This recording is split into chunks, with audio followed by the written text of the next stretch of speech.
Bonjour à tous et bienvenue donc sur ce webinaire qui va vous présenter la solution Group ID proposée par l'éditeur Imanami. Ce que je vous propose pour cette présentation, c'est de découper donc ce petit temps que nous allons passer ensemble en deux parties.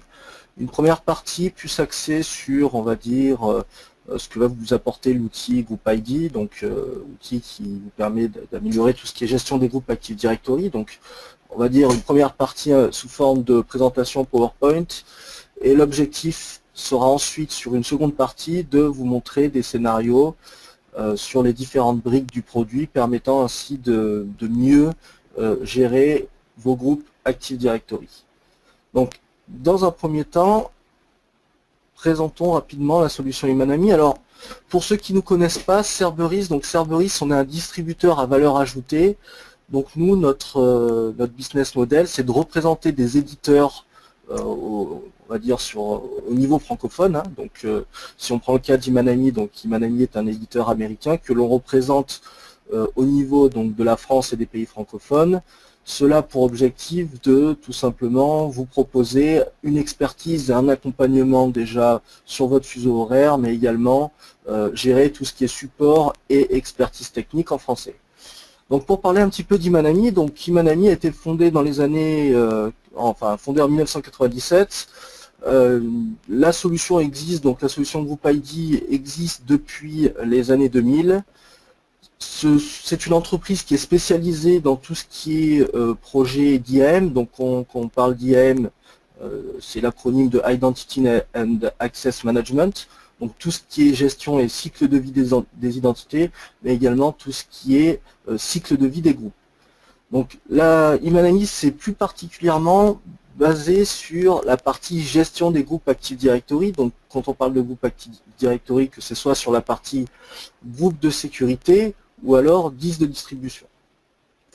Donc pour voir un petit peu, pour parler un petit peu référence dans un premier temps, hein, je dirais que le produit Imanami va être orienté principalement pour les entreprises qui disposent d'un nombre de groupes assez conséquent, et c'est justement la valeur ajoutée du produit, c'est de pouvoir justement, je dirais, améliorer au niveau des process et de tout ce qui est configuration et management de ces groupes au quotidien. Donc, qu'est-ce que va vous apporter la solution Group ID? Donc en fait, elle va vous apporter plusieurs choses. La première chose, ça va être d'assurer la pertinence de vos groupes. Alors comment on va pouvoir assurer cette pertinence-là?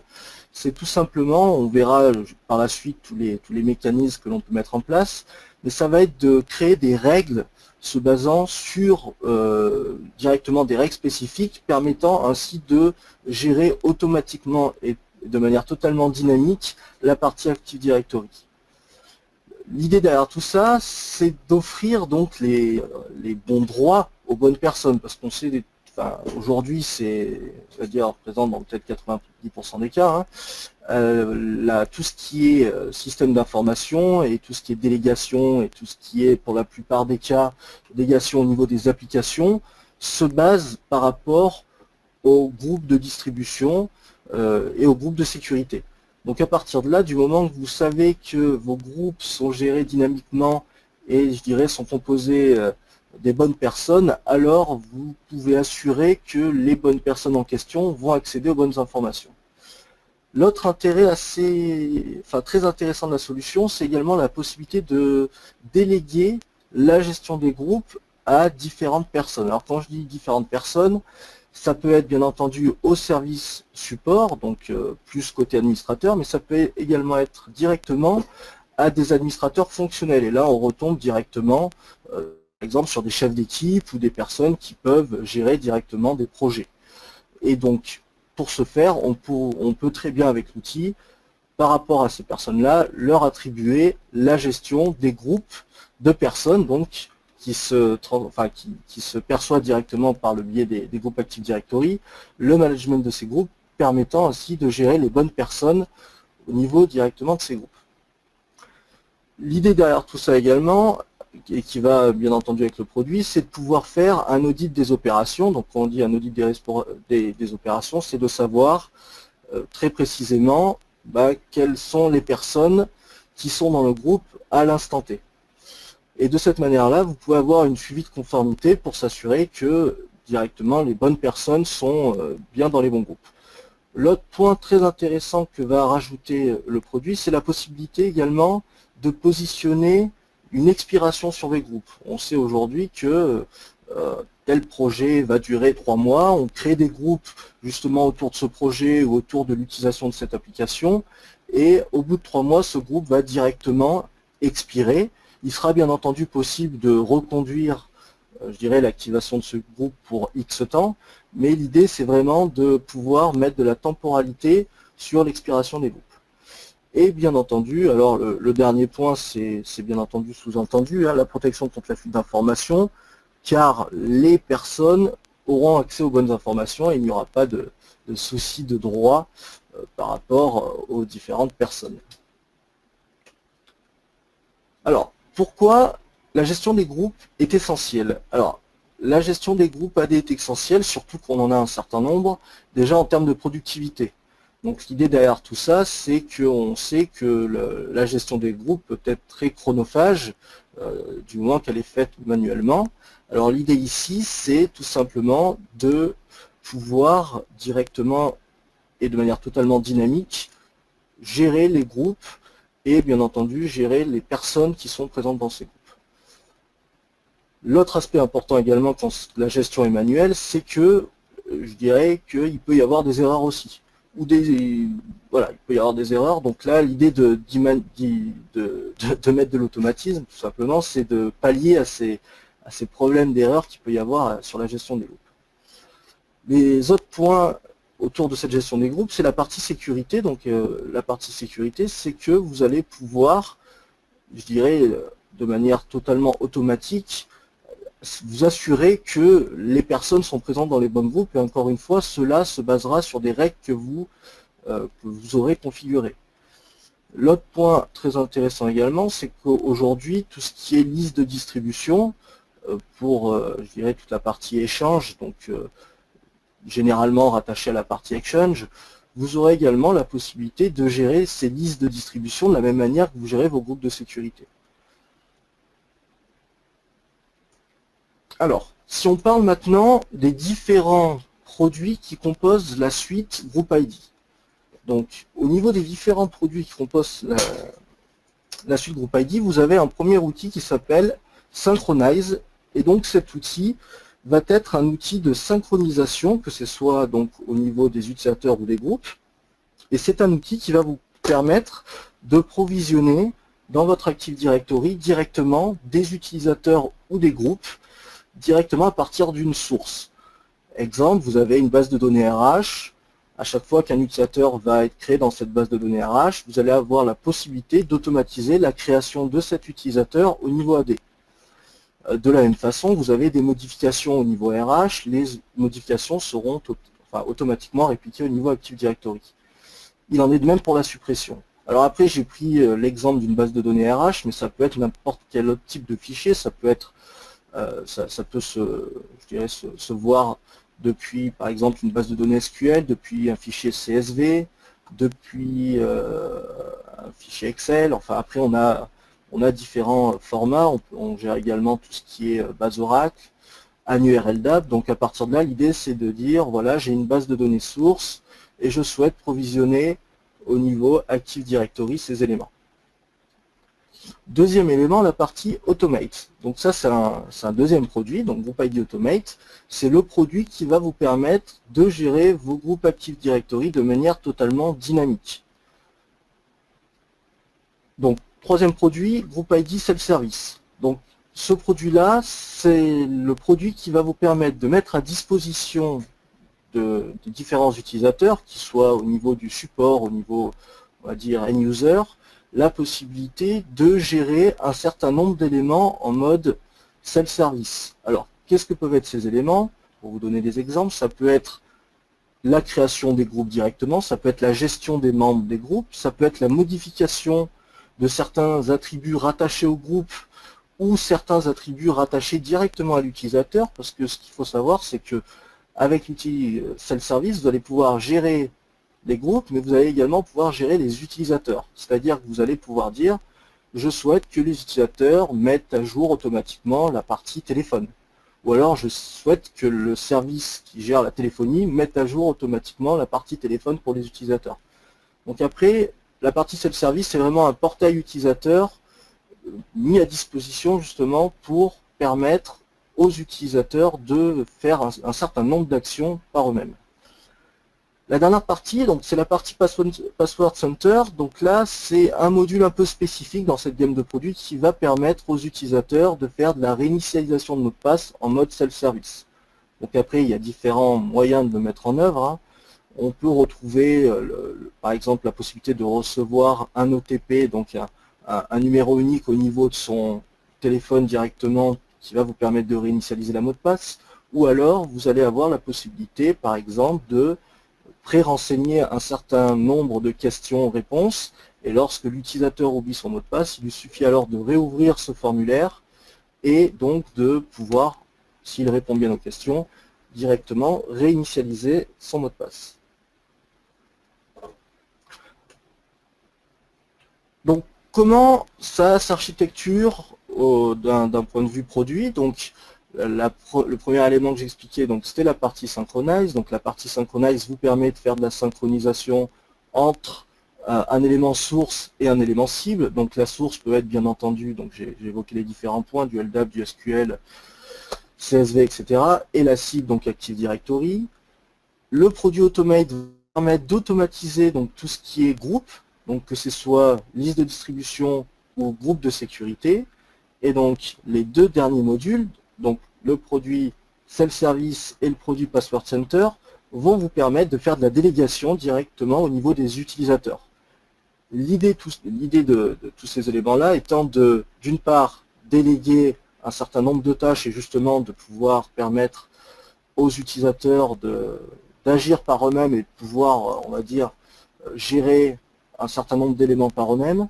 Et le deuxième élément très intéressant va être également de décharger un petit peu tout ce qui est équipe support au niveau informatique, puisque ce sont les utilisateurs qui pourront gérer un certain nombre d'actions. Alors, si on regarde maintenant le cycle de vie des groupes, donc bon, ça paraît assez logique, mais je dirais que sur cette partie-là, il y a deux points essentiels et très importants à préciser. Donc bien entendu, un groupe, il y a sa création, son utilisation, donc un élément qu'apporte et qu'amène Group ID, c'est la partie expiration de groupe. Donc à partir de là, vous mettez une date d'expiration du groupe. Donc après, soit le groupe expire définitivement, voire ça peut conduire à sa suppression, soit il est possible directement de faire une reconduction et donc de repartir sur l'utilisation du groupe. L'autre point très intéressant qui n'est pas montré sur cette slide-là au niveau des groupes, c'est la possibilité de mettre différents propriétaires sur le groupe. Aujourd'hui, il y a une limitation Active Directory qui dit, voilà, aujourd'hui, il n'y a la possibilité que d'avoir un seul propriétaire du groupe au niveau Active Directory. Avec la solution Automate, vous allez avoir la possibilité de mettre des propriétaires secondaires. Donc c'est quelque chose de très intéressant et c'est ce qui permet de faire de la délégation de manière, je dirais, beaucoup plus élargie, entre guillemets, puisque en admettant qu'un des utilisateurs qui est propriétaire quitte la société ou part en congé ou voilà, peu importe, n'est plus disponible, vous aurez la possibilité toutefois de garder d'autres propriétaires, donc des propriétaires secondaires, sous-entendu des backups, qui vont pouvoir continuer à faire vivre ce groupe sans qu'il y ait forcément d'action d'un point de vue IT pour aller changer le propriétaire côté AD. Donc ça, c'est également une partie très intéressante. Donc les points forts, donc gestion dynamique des groupes, gestion du cycle de vie de groupe avec tout ce qui est expiration des groupes, possibilité de déléguer directement certaines tâches d'administration aux utilisateurs. Et maintenant, pour vous présenter tout ce que je viens d'évoquer, on va passer sur la partie démonstration. Ce que je vous propose avant de passer sur la partie démonstration, c'est que je vais enlever la partie mute. Et si vous avez quelques questions, eh ben on va échanger 2 petites minutes si vous avez des questions avant qu'on passe sur la partie démo. Alors, si jamais vous avez des questions, je vous écoute.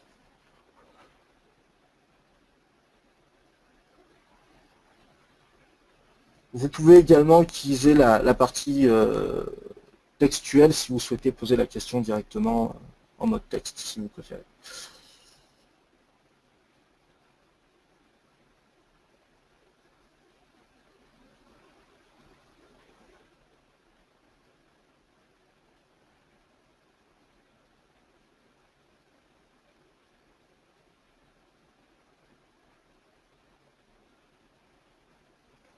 Alors, première question qui est... Alors, première et pour le moment seule question qui est comment je vais pouvoir définir le fait que les utilisateurs puissent ou non demander de l'habilitation sur les groupes. Alors, il y a trois possibilités à ce niveau-là pour justement définir si des groupes peuvent être, on va dire, délégués à des utilisateurs. Et là, c'est un mécanisme également qui est directement intégré par rapport au produit Automate. Alors, vous avez trois types de groupes. Vous avez un groupe qui va être de type public, semi-privé et privé. Alors, qu'est-ce que va permettre ces trois types de groupes? Donc, c'est plutôt simple à expliquer. Donc, quand le groupe est de type public, n'importe quel utilisateur va pouvoir faire des demandes d'appartenance au groupe et il sera automatiquement accepté comme membre au niveau du groupe.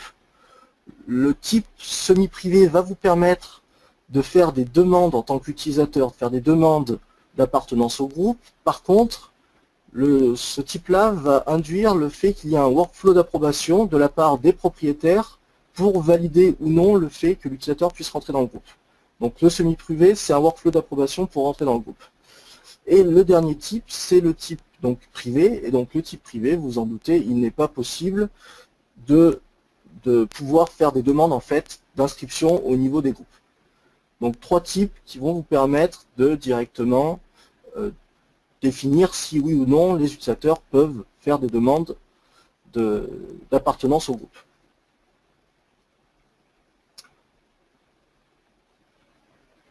Alors, deuxième question, comment, alors, ok, alors, qu'est-il, alors, pour la reprise des données, alors voilà, pour la reprise des données, c'est très simple, le type des groupes pour tous vos groupes va être privé. Donc, sur tous les groupes déjà existants au niveau de votre Active Directory, lorsque vous allez configurer une première fois l'outil, tous les groupes auront un type directement, enfin des groupes de type privé. Donc personne ne pourra faire des demandes d'appartenance au groupe par défaut. Ce sera directement aux propriétaires des groupes, aux administrateurs, de définir qui est-ce qui peut directement faire des demandes d'appartenance au groupe. Alors, on va maintenant passer sur la partie donc démonstration.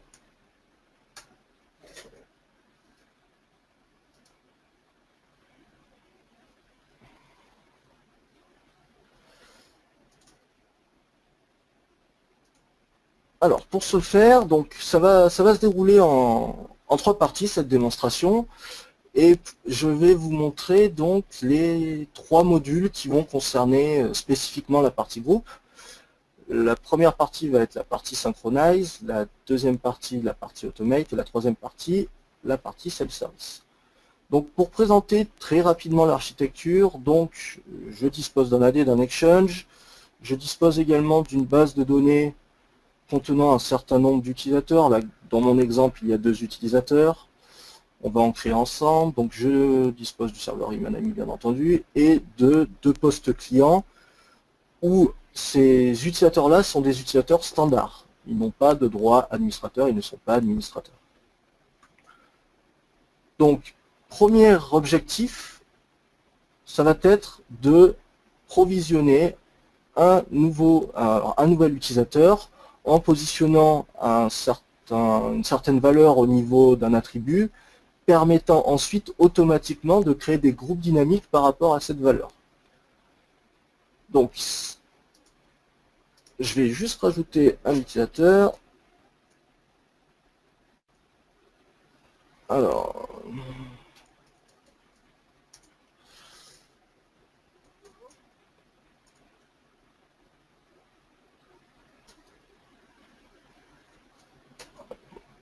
ça, hop là.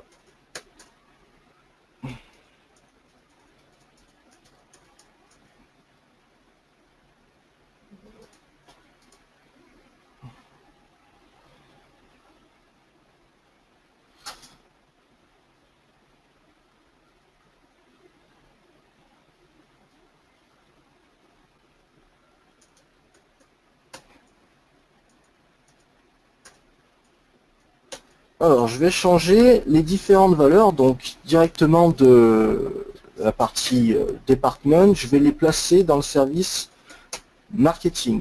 Donc, je vais faire une création d'utilisateur où ce sera directement Marketing, mais je vais également modifier les autres valeurs en positionnant Marketing pour les autres utilisateurs. L'idée derrière tout ça, c'est que je vais, à partir de là, donc là je me situe donc sur la console directement de Group ID où j'ai les différents modules, donc j'ai le module Automate, j'ai la partie Passport Center, la partie Reporting, la partie Self-Service, et pour finir, la partie qui m'intéresse dans un premier temps, la partie Synchronize. Donc sur cette partie Synchronize, j'ai créé un premier job en fait, qui directement me provisionne ma base SQL directement au niveau de mon Active Directory. Donc à partir de là, j'exécute donc ce job-là. Donc bien entendu, là je l'exécute manuellement, mais il est entièrement possible de l'exécuter en mode tâche planifiée, toutes les heures, toutes les 2 heures, tous les jours. Il est possible entièrement de l'automatiser. Donc l'idée derrière tout ça, c'est que je vais pouvoir voir ce qui s'est passé. Donc si je regarde au niveau de mon report par rapport à cette synchronisation, on voit que j'ai créé un nouvel objet et que j'ai mis à jour des valeurs concernant les autres utilisateurs. Donc après, je peux bien entendu déplier les différentes façons, les différentes entrées pour voir quelle valeur s'est inscrite au niveau de l'utilisateur. Ensuite, je peux très bien basculer au niveau Active Directory pour voir le résultat. Donc, j'ai configuré le fait que ces utilisateurs allaient être directement provisionnés au niveau de l'OU utilisateur. Et là, on voit bien que mon nouvel utilisateur Kobe a été créé.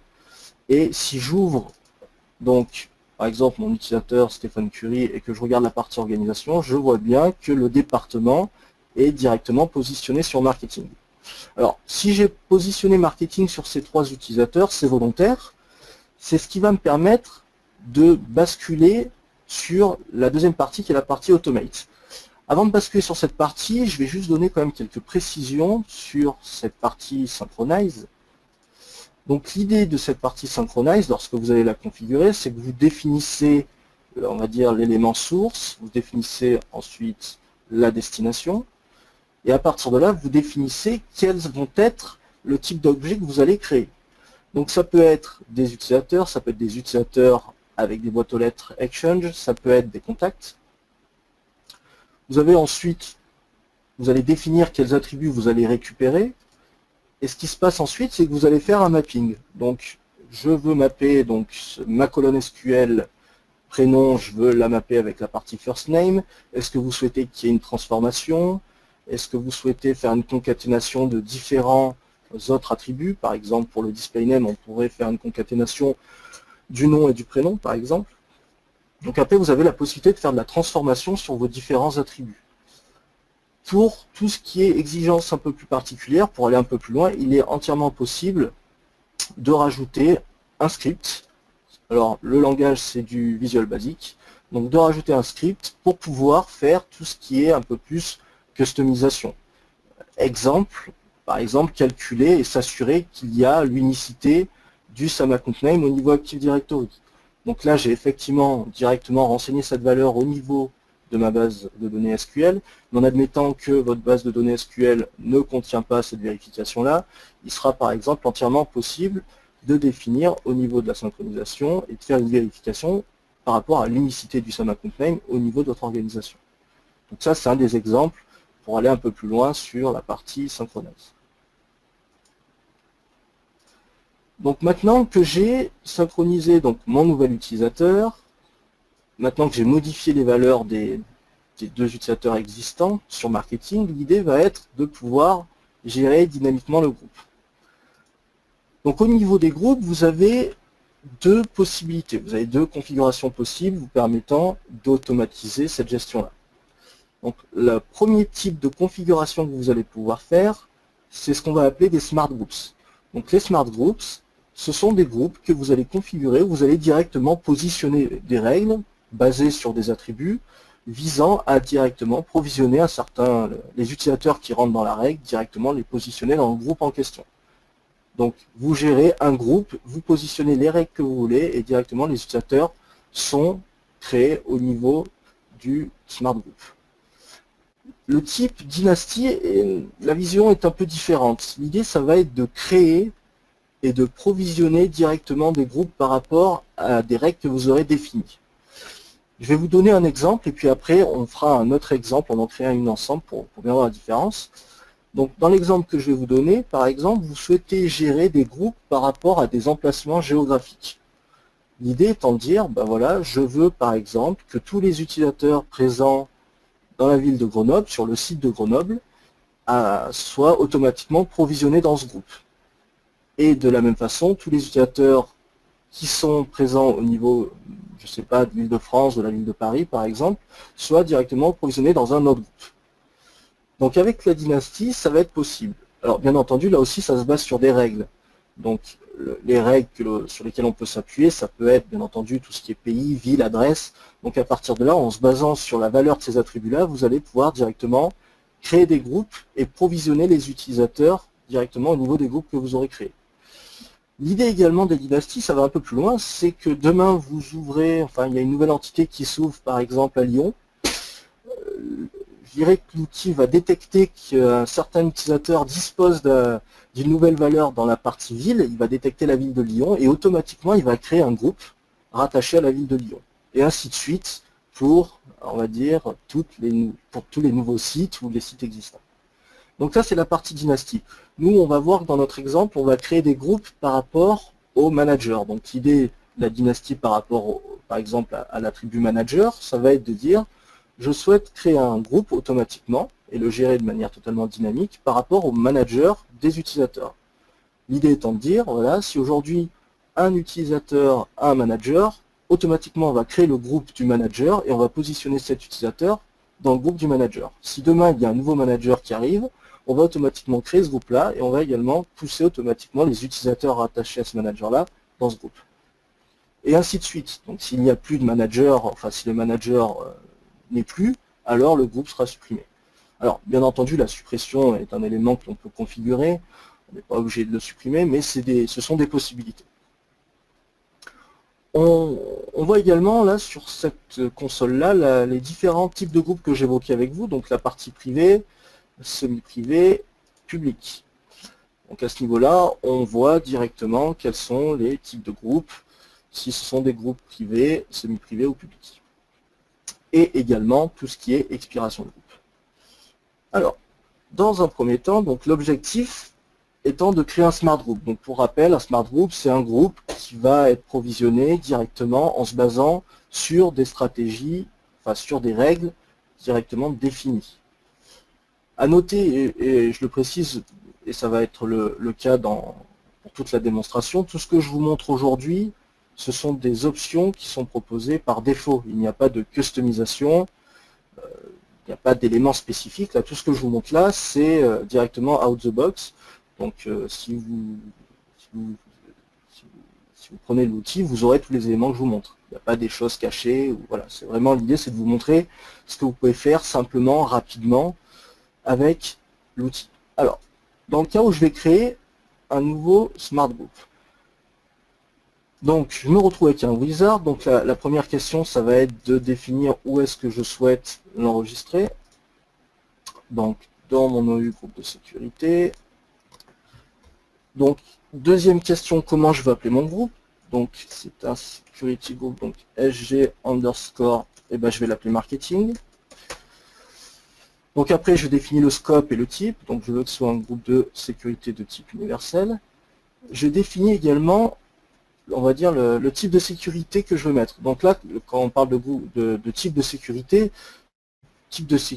rajouté par la brique Automate. Ce n'est pas une notion technique présente au niveau d'Active Directory. Donc là, ce groupe-là, je vais volontairement le mettre à semi-private. Donc semi-private va permettre à d'autres utilisateurs de faire des demandes d'appartenance à ce groupe-là, et par contre, le propriétaire va devoir valider ou non les demandes. Donc je le positionne à semi-privé. Est-ce que je souhaite créer une adresse mail sur cette partie-là? Est-ce que je souhaite, donc ça c'est ce que j'expliquais aussi, rajouter des propriétaires au niveau de ce groupe-là. Donc là, pour ajouter des propriétaires, là aussi, vous avez une fenêtre contextuelle, vous rentrez le nom de la personne directement, vous faites ajouter, puis ça la rajoutera en propriétaire secondaire. Et à partir de là, vous allez arriver sur la partie règles. Donc la partie règles, bien entendu, elle se modifie, et le premier élément que vous avez, c'est à quel niveau j'effectue ma recherche. Parce que bien entendu, on peut mettre des exceptions, on peut définir des OU spécifiques, on peut exclure des utilisateurs, parce que l'idée est très simple. Là, on va mettre en place une règle. Tous les utilisateurs qui vont répondre à cette règle vont être positionnés dans le groupe. Si par la suite, vous de votre côté, d'un point de vue purement administrateur, vous allez sur Active Directory, vous rajoutez l'utilisateur qui en fait, je dirais, n'est pas rattaché à cette règle-là, vous le rajoutez dans le groupe, à la prochaine synchronisation, à la prochaine mise à jour, si l'utilisateur ne rentre pas dans le groupe, il sera automatiquement supprimé. D'où l'importance de pouvoir faire des exclusions et des inclusions. Donc l'idée, c'est déjà de définir à quel niveau je fais ma recherche au niveau de mes utilisateurs, quel type d'objet je sélectionne, quels vont être maintenant les attributs qui vont concerner l'utilisateur. Donc là, on a la possibilité de faire des conditions et des conditions ou, et on peut se baser sur n'importe quel type d'attribut Active Directory. Donc à partir de là, moi, l'objectif par rapport à la première démonstration que j'ai fait, c'est de positionner directement par rapport à département, je veux provisionner mon groupe directement avec les personnes dont la valeur, enfin l'attribut département a pour valeur marketing. À partir de là, vous pouvez faire un preview et on se retrouve avec nos 3 utilisateurs. Donc après, vous avez la possibilité, comme je l'expliquais, de pouvoir directement faire des inclusions ou des exclusions par rapport à la règle que vous avez définie préalablement. Et là aussi, si vous souhaitez rentrer un peu plus dans le détail, parce que vous avez des cas de figure un peu plus complexes à gérer, vous avez l'entière possibilité de pouvoir créer des scripts qui vont justement gérer ce niveau de complexité. Donc je valide. Donc je dirais ma règle est maintenant configurée. La dernière étape consiste à définir de définir exactement comment je vais lancer ma tâche et à quelle fréquence. Donc vous avez la possibilité de mettre en place des tâches planifiées. Et je finis. Donc là, bien entendu, il lance une première fois donc la recherche par rapport à la règle que j'ai configurée. Et si je regarde maintenant mon groupe, si je regarde les membres, je vais avoir automatiquement les 3 utilisateurs. Donc ça, c'est la partie Smart Group. Donc là, effectivement, l'exemple se base sur l'attribut Department, mais ce qu'il faut savoir, c'est que dans tous les cas, vous avez des exemples simples à démontrer, exactement sur l'exemple que je viens de vous montrer, mais après, vous avez forcément des cas de figure un peu plus complexes. Et là, après, c'est du cas par cas. Mais en tout cas, vous aurez la possibilité de gérer tous vos cas de figure, on va dire possibles et imaginables au niveau de vos groupes. Pour vous donner le dernier cas d'usage qui m'a été demandé, c'était pour tout ce qui était héritage des groupes. Donc l'idée, c'est que quand vous mettez des groupes dans des groupes dans des groupes, quand vous regardez le dernier groupe, enfin quand vous regardez les groupes parents ou les groupes enfants, vous ne savez pas forcément quels sont les utilisateurs qui sont dans ce groupe-là, puisqu'ils sont hérités des autres groupes. Donc l'idée était, pour ce client-là, d'avoir une vue par rapport aux utilisateurs directement, qui seront, enfin les utilisateurs en tant que personne et non pas en tant qu'appartenance à un autre groupe, qui avaient des droits sur ce groupe-là. Donc l'idée c'était de, justement, au niveau des groupes créés, non pas mettre des groupes dans des groupes, mais au niveau de la configuration, mettre ce groupe-là, mais d'un point de vue administration, que ce ne soit pas le groupe qui apparaisse, mais une vue des utilisateurs. Donc après on peut faire des choses plus ou moins complexes, et on peut directement le gérer directement au niveau de la règle. Voilà. Maintenant, nous allons créer une dynastie. Donc la dynastie, pour rappel par rapport à la courte introduction que j'en ai fait tout à l'heure, ça va être de pouvoir créer de manière totalement dynamique des groupes par rapport, là aussi, à des règles que vous aurez définies. Donc contrairement au Smart Group, le Smart Group concerne un groupe, et à partir de ce groupe, on définit une règle, et puis je veux dire, le cycle de vie du groupe se base sur cette règle-là. La dynastie, elle, c'est, on va dire, plus une appartenance et une création de groupe dynamique par rapport à ce qui se passe au niveau de vos utilisateurs et de l'attribut de vos utilisateurs. Donc, là aussi, je vais créer une dynastie. Donc, l'idée, ça va être de faire ça. Donc, group name.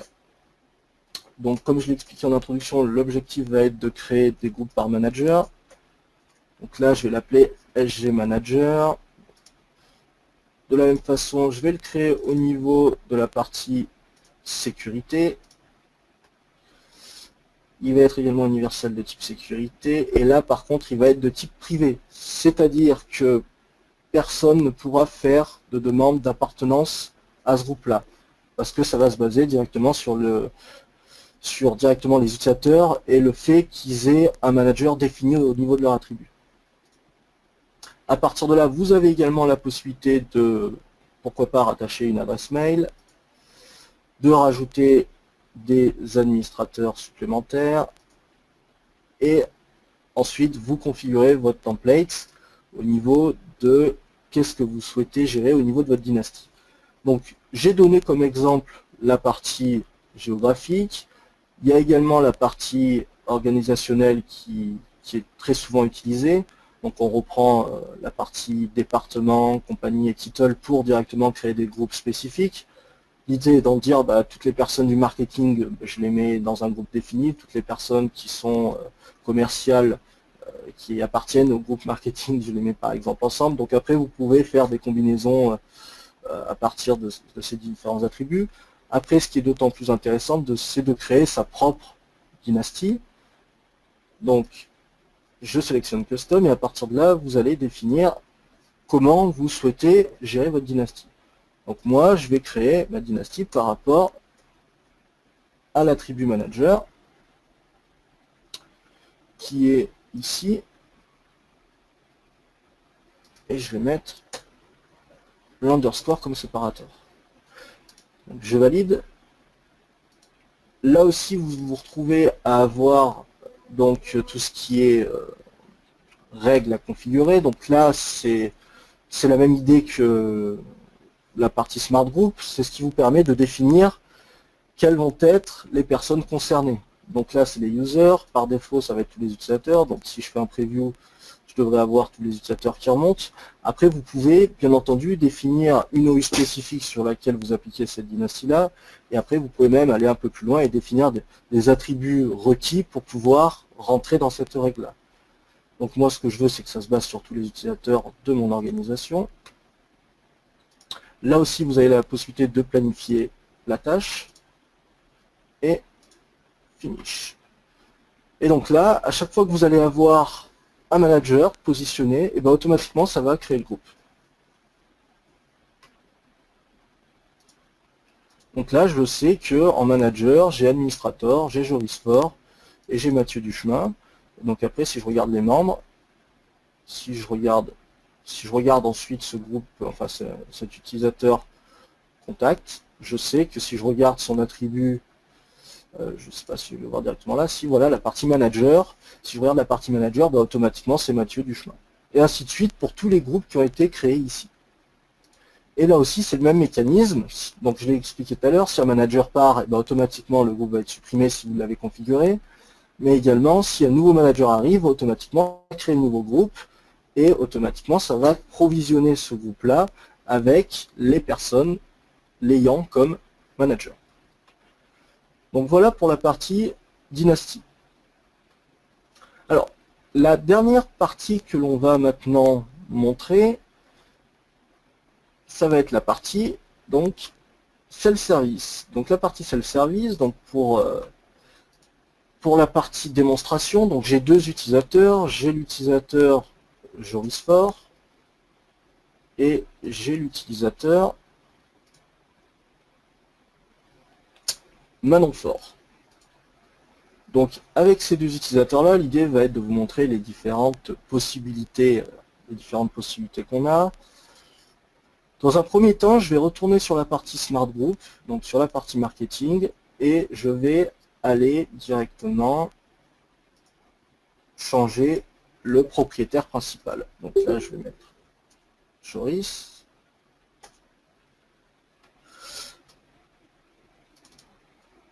Donc là, par rapport à ce groupe-là, donc au groupe qu'on a créé, donc le Smart Group SG Marketing, je sais que le propriétaire principal, c'est Joris Sport. L'idée de tout ça, c'est que lorsque je bascule et que je reviens sur l'espace de travail, donc Joris Sport, sur cette première page, je peux cliquer sur mes groupes. Et lorsque je vais cliquer sur mes groupes, eh ben, je vais avoir tous les groupes pour lesquels je suis le propriétaire. Donc là, on voit par exemple, j'ai rajouté SG Marketing, donc je suis propriétaire de SG Marketing, donc ça apparaît dans mes groupes. Après, j'ai une autre partie qui s'appelle mes adhésions. Donc mes adhésions, c'est les groupes dans lesquels je suis. Donc, où je ne suis pas responsable, bien entendu, mais où je suis en tant qu'utilisateur, en tant que membre. Donc à partir de là, vous savez exactement dans quel type de groupe vous êtes. Les dernières parties, c'est tout ce qui est expiration de groupe. Et la partie utilisateur, c'est la partie que j'expliquais également tout à l'heure, qui va vous permettre, en fonction des droits positionnés, parce que bien entendu, vous avez la possibilité ou non de l'activer, d'avoir en lecture ou en modification certains attributs. Donc ce qu'il faut savoir ici, c'est que cet espace-là est totalement modifiable. Vous pouvez très bien ne rien afficher, vous pouvez très bien afficher que l'onglet général, vous pouvez très bien tout mettre en lecture seule, vous pouvez très bien tout mettre en modification si vous le souhaitez. L'idée, c'est vraiment d'affiner au plus juste par rapport à ce que vous voulez faire au niveau de la délégation. Et après, vous avez le type de personne. Donc quand je dis le type de personne, on va dire c'est les droits que vont avoir on va dire la typologie de la personne qui s'est connectée, que ce soit donc un utilisateur standard, que ce soit un responsable d'équipe au sens manager du terme, que ce soit une personne du helpdesk, elle pourra avoir des droits supplémentaires, ou alors des super admins qui eux ont tous les droits. Donc après, en fonction des éléments, vous pouvez dire, ben voilà, je souhaite afficher je sais pas, par exemple, le titre en lecture seule pour l'utilisateur final, mais le manager, lui, peut le modifier. Donc après, vous avez la possibilité de faire des combinaisons allant dans ce sens-là, vous permettant vraiment d'affiner le plus justement possible les droits que vous allez positionner sur ce portail. Les dernières parties, donc c'est la partie demande, donc là ça va être pour tout ce qui est workflow d'approbation et pour tout ce qui est suivi de demande. Donc typiquement lorsque je reçois une demande, je vais pouvoir consulter la demande, la valider ou la refuser, ou alors je vais pouvoir directement avec ce portail-là suivre les demandes que j'ai effectuées. Donc l'idée ici, ça va être dans un premier temps de faire un premier scénario où Manon va faire une demande d'appartenance au groupe marketing. L'idée étant pour elle de faire une demande à ce groupe-là. Donc on voit qu'au niveau des adhésions, Manon n'est pas dans le groupe SG Marketing. On voit également que Manon n'est pas propriétaire d'aucun groupe, donc elle ne gère aucun groupe. Mais par contre, elle va pouvoir directement, via les groupes, effectuer une recherche sur ce groupe-là. Donc après, au niveau de la recherche, vous avez, là on a vu qu'il y avait, si je reviens ici, je l'ai peut-être fait un peu vite, hein, qu'on n'avait que 3 possibilités de recherche. Là aussi, la partie recherche est totalement modifiable. Donc, vous pouvez rechercher, bien entendu, sur n'importe quel type d'attributs. Si par exemple ce sont des listes de distribution, vous pouvez très bien afficher ici la partie mail pour que les utilisateurs puissent directement rechercher sur le mail et pour faire une demande d'appartenance à une liste de distribution. Donc si je reviens sur le groupe sur lequel Manon veut donc se rajouter, donc le groupe marketing. Donc si je prends SG Marketing, j'ai la possibilité de faire une demande d'appartenance. Alors là aussi, vous avez 2 notions. Donc vous avez la notion d'une demande d'appartenance, je dirais, de manière perpétuelle, donc qui n'a pas d'expiration, mais vous pouvez également faire des demandes d'appartenance temporaire. L'idée étant de dire, ben voilà, je souhaite être dans ce groupe-là uniquement pendant, je sais pas, une semaine, 2 jours. Donc là, si je fais une demande d'appartenance perpétuelle, je lance ma demande et j'ai une information m'indiquant que ce groupe-là est semi-privé et donc une demande de validation a été envoyée au propriétaire. Donc là, si je prends l'instant présent, Manon n'est pas présente au niveau de ce groupe-là. Donc si je retourne dans mes groupes, là j'ai basculé donc sur Joris Sport, donc sur le propriétaire du groupe. Si je vais sur le service marketing et que je vais voir les membres, Manon n'est pas présente. Après, vous avez deux possibilités concernant la validation. Donc d'une part, vous avez un premier mail qui vous demande, enfin qui vous alerte, un mail de notification pour vous demander si vous autorisez ou non Manon à se connecter, enfin à appartenir au groupe. Donc ça c'est une première possibilité. Donc après vous pouvez directement accepter ou refuser via le lien, ou sinon vous pouvez directement depuis votre interface web vous connecter et directement par rapport à la boîte de réception des demandes, rejeter ou approuver la demande. Donc là, je peux très bien l'approuver, donc j'approuve la demande. De son côté, Manon va recevoir une notification comme quoi ça a bien été approuvé. Et si je retourne dans mes groupes, eh ben, je vais directement voir que Manon a été directement rajouté en tant que membre. Donc Manon a bien été rajouté. Alors, après, l'idée est la même. Hein. Pour les groupes privés, vous avez un message vous disant que vous ne pouvez pas faire de demande puisque le groupe est privé.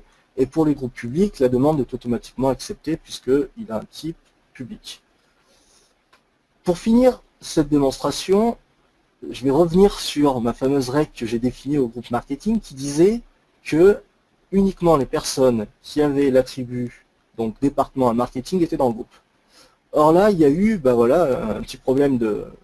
Je ne sais pas si on peut appeler ça un problème de droit au niveau de l'organisation, mais l'idée c'est de rester, on va dire, d'un point de vue sécurité par rapport aux règles qui ont été définies. Et donc, là, si je réexécute cette règle-là, et ben automatiquement, Manon va être supprimée. Manon va être supprimée parce que, tout simplement, elle ne dispose pas de directement l'attribut marketing. Donc Manon est directement supprimée de ce groupe-là. La dernière partie que je peux vous montrer pour finir, c'est la partie reporting, parce que lorsqu'on installe et qu'on configure ce type de produit-là, l'idée derrière, c'est d'avoir quand même un certain nombre de rapports pour pouvoir voir l'état des groupes, l'état des utilisateurs. Donc tous les rapports que vous voyez ici au niveau de la console, ce sont directement les rapports proposés dans l'outil. Donc là, il n'y a pas de customisation, là aussi, hein, tout est proposé out of the box. Et vous avez par exemple la possibilité de voir les groupes supprimés, de voir les utilisateurs qui sont désactivés. Mais ce qui est d'autant plus intéressant dans notre cas, ça va être de voir la partie group and member. Et à partir de là, vous pouvez directement lancer un rapport et vous allez avoir donc un rapport vous montrant les différents groupes avec les différents utilisateurs présents dans les groupes. Donc là aussi, le rapport, pour revenir, après on va regarder le rapport, mais pour revenir sur la partie rapport, lorsque vous allez créer un rapport, et ça va pareil, vous lancez un wizard, vous allez avoir la possibilité de sélectionner quel va être le fichier de sortie, donc si c'est du HTML, du XLS ou du XML, et à partir de là, vous allez définir quel est le scope, sur quel scope va s'exécuter le rapport, et vous allez pouvoir ensuite définir quels sont également les attributs que je vais remonter dans mon rapport. Donc, je dirais que vous allez pouvoir rapidement et simplement avoir un rapport assez personnalisé sur les différents éléments qui sont présents au niveau de la console reporting. Et donc après, vous avez donc par rapport à votre scope défini directement les différents groupes avec les différentes appartenances par rapport aux utilisateurs.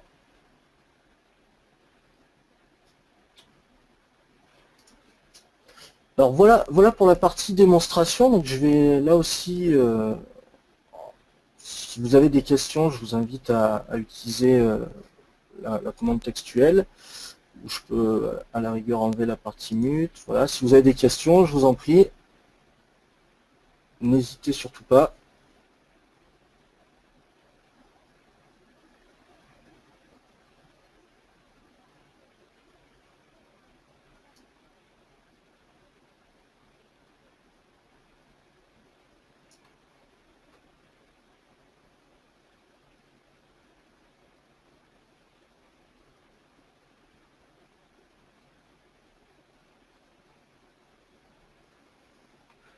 Alors, première question, interface en français également possible pour les rapports. Alors, sur cette partie-là, la partie, je dirais purement configuration, est disponible uniquement, malheureusement, sur le coup, en anglais.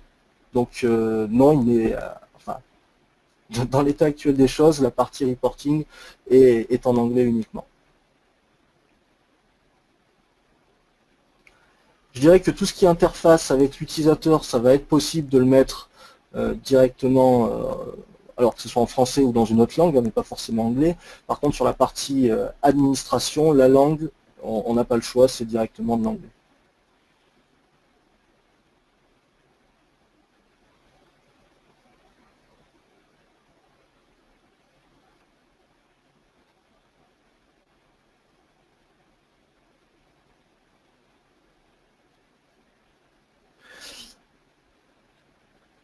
Très bien, y a-t-il une autre question par rapport à tout ce qui a été dit, par rapport aux aux différents produits, que ce soit Synchronize, que ce soit Automate ou alors Self-Service?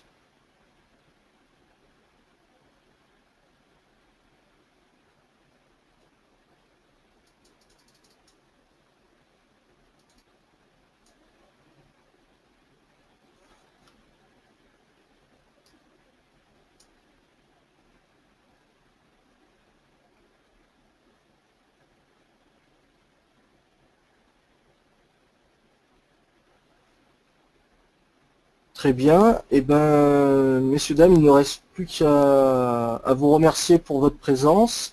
En tout cas, n'hésitez surtout pas à nous contacter si vous souhaitez si vous avez la moindre question. À noter qu'il est entièrement possible de tester la solution en période d'essai sans limitation pendant 30 jours. Donc, n'hésitez surtout pas à nous demander. Dans tous les cas, nous allons vous faire parvenir dans les prochains jours la présentation ainsi qu'un certain nombre d'informations rattachées au produit. Je vous souhaite donc à tous une très bonne fin de journée et merci encore. Au revoir.